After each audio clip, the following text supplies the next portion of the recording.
Azərbaycanda psixoloqa müraciət etməyə məcbur olanların əksəriyyəti ailə daxili münaqişə yaşayanlardır. Evdən kənarda neqativə tab gətirmək nisbətən daha asandır. Amma evin içində doğma bildiyin insanlarla uzun müddətli gərginlik psixikanı ciddi şəkildə zədələyir. Bu mövzuda STV xəbərə müsahibə verən klinik psixoloq uzman Aysel Qarayeva ailə daxili münasibətlərdə qarşılıqlı hörmət və emosional dəstəyin psixika üçün həyat əhəmiyyətli amilləri adlandırıb. İlk problemlərdən biri də ailə daxili anlaşılmazlıqlardır. Bir-birini dinləmə problemləridir ki, bu çox sıx rastlanan hallardan biridir.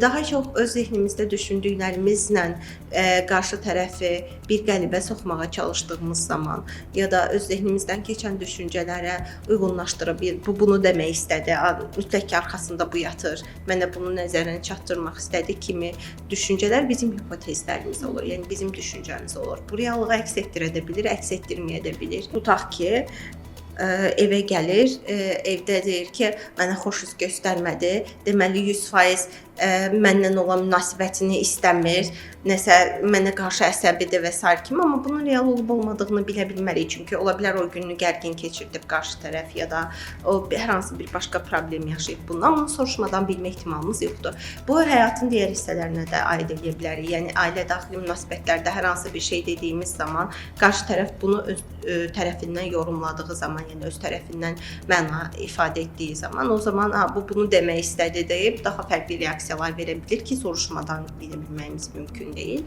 Bu zaman qarşı tərəfi öncə dinləmək və bununla yanaşı olaraq zehnimizdən keçənləri sual verərək anlaya bilərik ki, həqiqətən hipotezimiz doğrudur və ya yanlışdır və qarşılıqlı olaraq anlamaq üçün dinləmək çox önəmli olur. Psixoloq həmçinin övlad-valideyn münasibətlərini də xüsusilə vurğulayıb. Ailə tək cütlüklərdən ibarət olmur, bəzən təbii ki, övladlar da qoşula bilir. Eyni şəkildə övlada da elə bir qaydalar qoyuruq ya da hər hansı bir şeyi etmə deyirik, amma səbəbini anlatmırıq ya da onun bunu istəyib istəmədiyini dinləmirik. Yəni sərhəd qoymaq çox önəmlidir, amma doğru sərhəd. Bu sərhəd kimə lazımdır? Əgər övlada qoyulursa, bu övlad kimi faydalıdır, yoxsa bizim istəklərimizi mi qarşılayır? Bu onun ilk öncə araşdırmaq lazımdır. Uzman Aysel Qarayeva bildirib ki, münasibətlərdə gərginlik yaşadıqda bu vəziyyətin ailə üzvlərinin psixoloji sağlamlığına mənfi təsir etməməsi üçün vaxtında mütəxəssis dəstək almaq vacibdir.